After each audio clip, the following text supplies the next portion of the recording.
संतोष देशपांडे। आदिवासी समाज में जन्मे चेतन ने शहर में कई दिन बिताए थे। 28 वर्षों के बाद भूकंप प्रभावित जमीन में दबे अपने गांव को देखने वो आया था।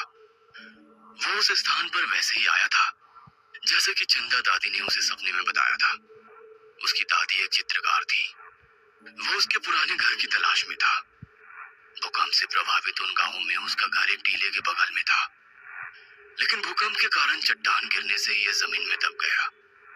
वो अपने घर के पास पहुंचा। 28 साल बाद केवल खंडहर ही रह गए थे वहां। उसमें मिट्टी थी और घास थी, साथ ही जगह जगह बबूल की लंबी झाड़ियां उग रही थी। चेतन पूरे बंजर गांव देख ही रहा था कि वो गुफा में पहुंच गया, जहां हर घर के खंडहरों में कई लाशें दब गई थी। वहां पर केवल कंकाल रह गए थे।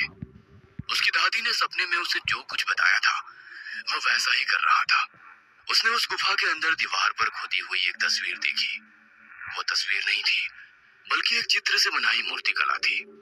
उसे चित्र शिल्पी कहा जाता था, जिसमें एक मृत व्यक्ति के कंकाल को जानवरों की खाल में लपेटा गया था और चित्र बनाने के लिए मिट्टी से लेप दिया था। उस चित्र को बनाते समय चंदा दादी ने अपने खून का इस्तेमाल किया था। उस तस्वीर के बगल में सबसे नीचे एक संदूक था। उसने उसे खोला। उसमें एक कपड़े पर कंकाल की रक्त चित्र कैसे बनाते हैं ये विधि लिखी हुई थी। उसे समझ नहीं आ रहा था कि उसकी दादी उसके सपने में बार बार क्यों आ रही थी और उसे इस जगह के दृश्य बार बार क्यों दिखा रही है। चेतन की हालत बहुत बुरी थी। उसके पिता और माँ अस्पताल में बीमार थे। इलाज के लिए पैसे नहीं थे। उसने अपने छोटे भाई राजू को उस स्थान पर रखा था। वो इस जगह पर ऐसे बुरे सपने की खोज करने को आया था। उसने सोचा कि उसकी स्थिति इतनी खराब और भयानक है कि उसकी दादी को यह हालत सहन नहीं हो रही और वो बेचारी अपनी मृत्यु के बाद भी उसकी मदद करने के लिए उसे यहाँ बुला रही है। भूकंप में उसकी दादी उसी घर में दब गई थी।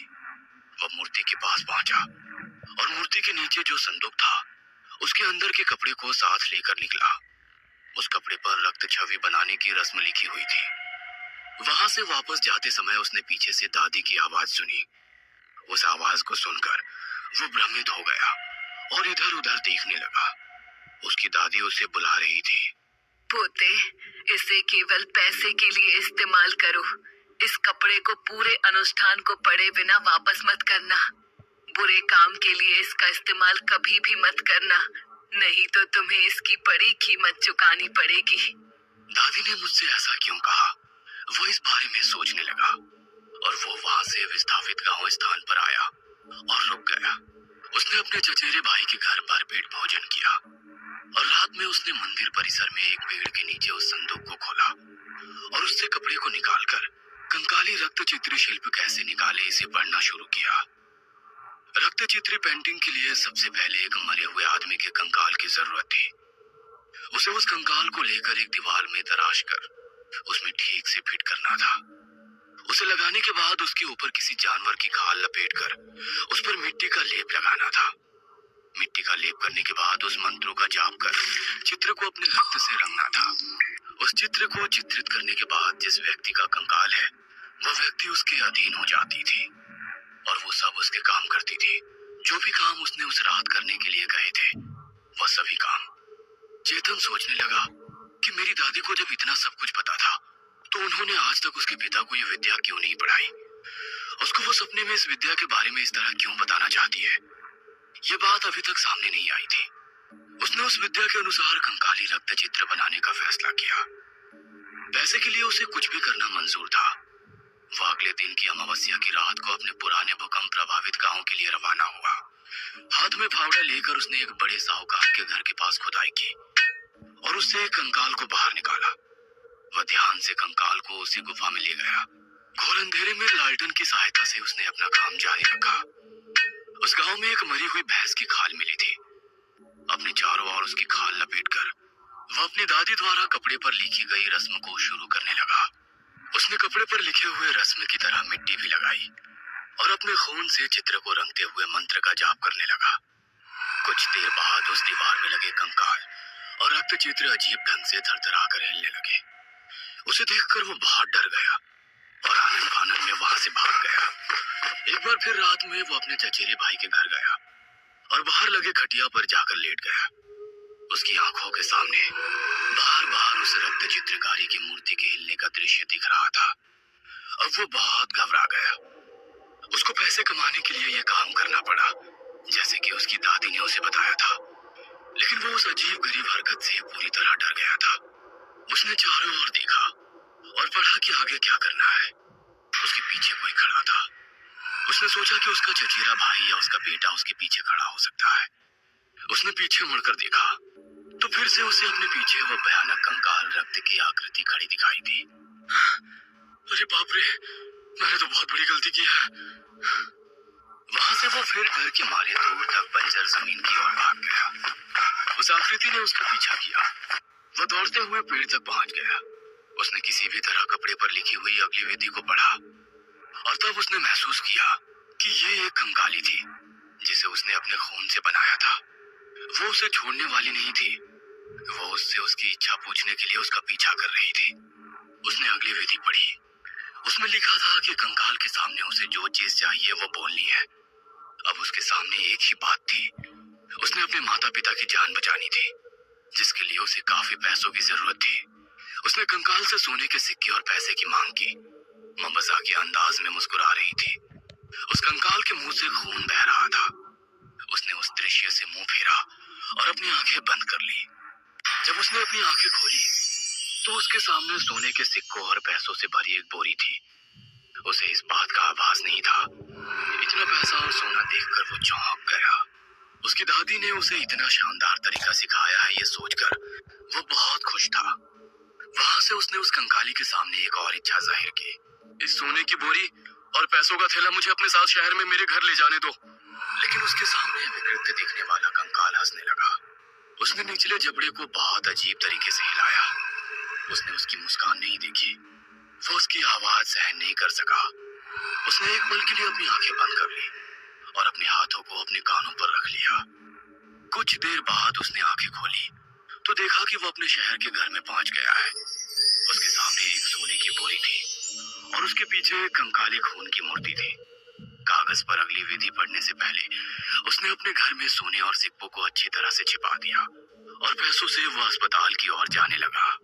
जब वो अस्पताल जा रहा था तभी उसकी दादी उसकी आंखों के सामने आ गई। वो उससे कह रही थी, वापस जाओ बच्चे, वापस जाओ। लेकिन इसका अर्थ उसे समझ नहीं आया।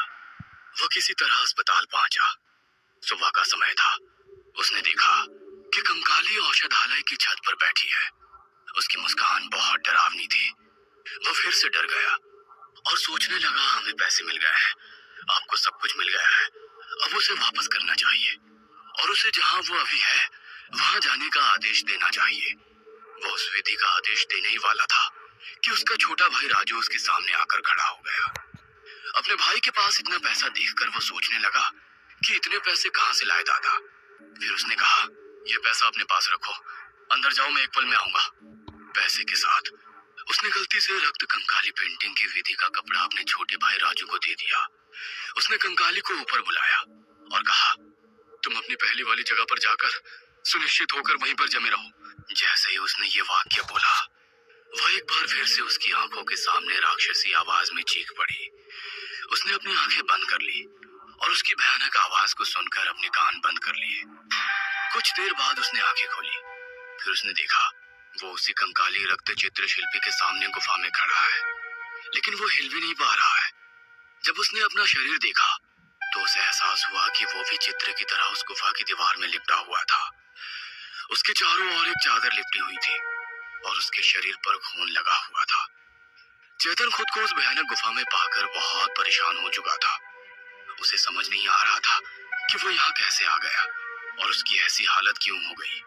वो अपनी दादी का नाम लेकर चिल्ला चिल्ला कर रोने लगा और रोते हुए कहने लगा, बचाओ दादी, मुझे बचाओ, तुम्हारे कारण मैं यहाँ आ गया हूँ। मैं इस गुफा में कैसे आ गया।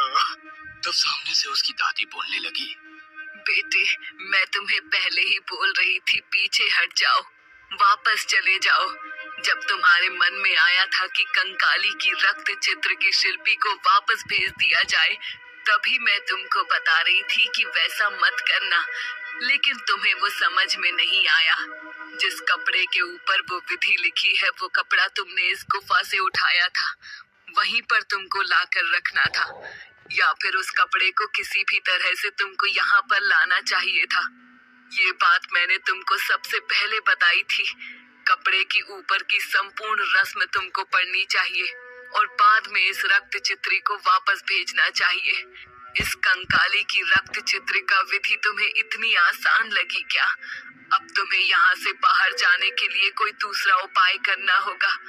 तुम सवेरा हो जाने के बाद यहाँ से बाहर जा सकते हो, लेकिन रात को वो कंकाली की रक्त चित्र की शिल्पी तुम्हें यहाँ पर खींच कर लाती रहेगी और खुद के रक्त से तुम्हारे शरीर पर वो रक्त चित्र बनाएगी। रक्त चित्री रात के समय जिंदा आदमी की तरह काम करती है। अगर उसने तुम्हारे शरीर के ऊपर उसके खून से लपेटा हुआ चित्र पूर्ण कर लिया तो वो खुद जिंदा हो जाएगी और जिंदा इंसान की तरह वो बर्ताव करेगी। उसके बाद तुम उसकी जगह पर कंकाली की रक्त चित्र के शिल्प स्वरूप में यहाँ पर कैद हो जाओगे। उसके बाद कंकाली की रक्त चित्र की जो रस्म है, उसके कपड़े को वो ढूंढ लेगी और तुम्हारी कैद की गई रक्त चित्र की मूर्ति के नीचे संदूक में वो रस्म का कपड़ा रख देगी। जब तक कोई दूसरा व्यक्ति यहाँ आकर लगभग वैसा ही कंकाली रक्त चित्र नहीं बनाता, तब तक तुम रात के समय यहाँ से मुक्त नहीं हो पाओगे। तुम केवल दिन में यहाँ से बाहर जा सकोगे। तुम्हारी उम्र हर रात यहीं इसी गुफा में बीत जाएगी। यह सब बात सुनने के बाद चेतन रोने लगा। वो कहने लगा, दादी, मुझे किसी भी तरह से इस विपदा से बाहर निकालो। मैंने अपने पास का जितना भी पैसा, सोना, जो कुछ भी है, वो सब मैंने मेरे छोटे भाई राजू को दे दिया है। मेरे माता पिता दोनों ही अस्पताल में एडमिट हुए थे। उनके इलाज के खातिर मैंने पैसे दिए थे। अस्पताल की छत के ऊपर मुझे वो कंकाल की रक्त चित्र दिखाई दी थी। मुझे लगा मेरी इच्छा पूर्ण हो गई है, अब उसको वापस भेजने का समय आ गया है। जब तुमने तुम्हारे पास का पैसा, सोना अपने भाइयों को दिया, उसके साथ साथ रक्त चित्र की विधि का जो कपड़ा था, वो भी उसके साथ तुम्हारे भाई को तुमने दे डाला। जब तक तुम वो रस्म वाला कपड़ा और सामने वाली कंकाली की रक्त चित्र के शिल्प के नीचे वाले संदूक में जैसा था वैसा तुम नहीं रख देते, तब तक वो तुम्हारा पीछा नहीं छोड़ने वाली। वो एक रस्म है, वो तुम्हें किसी भी कीमत पर खींचकर यहाँ लेकर ही आएगी। सवेरा होने वाला था। उसके पैर का जो हिस्सा था, उस जगह तक कंकाली की रक्त चित्री ने मिट्टी का लेप कर दिया था। सवेरा जैसे ही हुआ तब वहां से वो मुक्त हो गया और अस्पताल की ओर दौड़ने लगा। उसे जो कुछ भी हुआ है वो बताना था और रक्त चित्र की रस्म वाला कपड़ा वापस लेना था। वो जोर जोर से दौड़ते हुए अस्पताल की दिशा में जा रहा था। उसे अपने भाई राजू को ये बात बतानी थी कि उसे वो कपड़ा लेकर फिर उसी गुफा में रखना था। वो जैसे तैसे अस्पताल के बाहर पहुंचा। लगभग 6 घंटे भागकर वो वहां तक पहुंचा था। आते आते दोपहर हो गई थी। अस्पताल के अंदर पहुंचने के बाद उसके ध्यान में आया उसका भाई शहर की तरफ गया हुआ है। अपने माता पिता के इलाज के खातिर उसको वहां ले जाना पड़ा। तब चेतन सोचने लगा, मैं उस रक्त चित्री की वजह से पैसे और सोने के साथ शहर पहुंचा हुआ था, लेकिन अब मैं किस तरह से मेरे भाई के पास पहुंचूंगा? अगर रात हो गई तो वो कंकाली की रक्त चित्री आएगी और यहाँ से मुझको खींचकर उस गुफा की ओर ले जाएगी और जैसा दादी ने कहा है वैसे ही मेरे शरीर के ऊपर वो रेंगने का काम करना शुरू कर देगी। उसके खून से अगर मेरे शरीर के ऊपर रंग का काम हो गया तो मैं उम्र भर उसी गुफा में कैद हो जाऊंगा।